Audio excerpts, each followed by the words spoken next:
Domininos,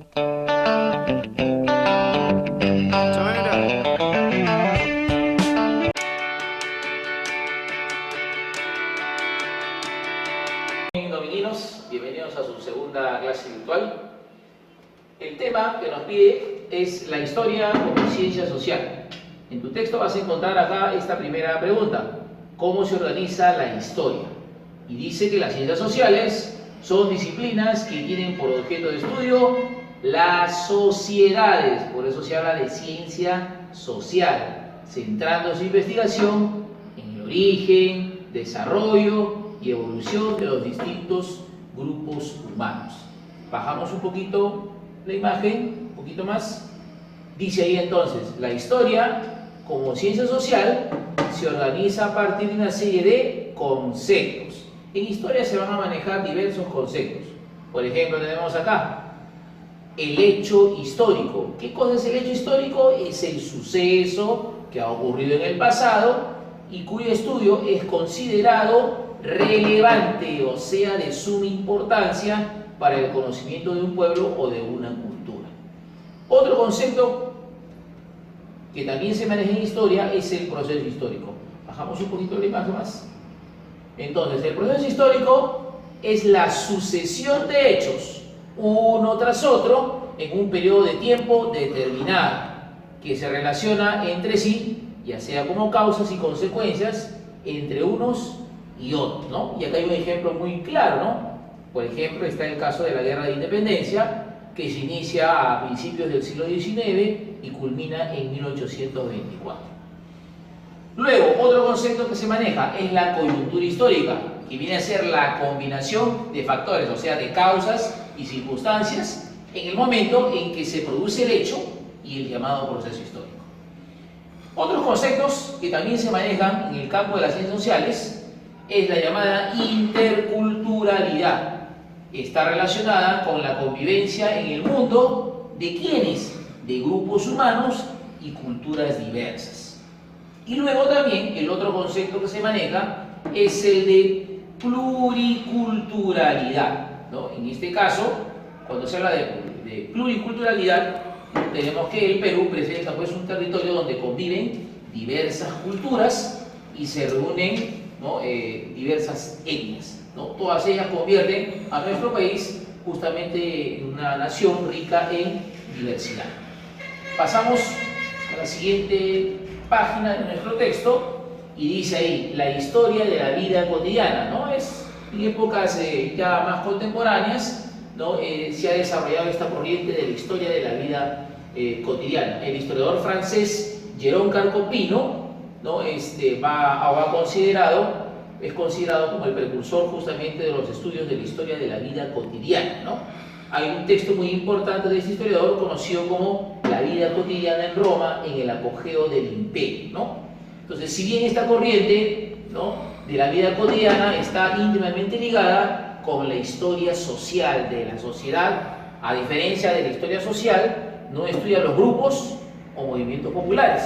Su estudio, ¿dónde está ubicado? En las prácticas de la vida diaria de personas anónimas, comunes y corrientes.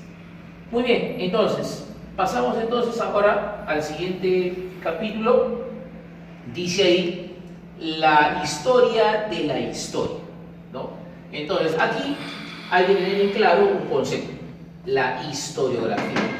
¿Qué cosa es la historiografía? Es la ciencia de la historia, es decir, su objeto de estudio es la ciencia histórica.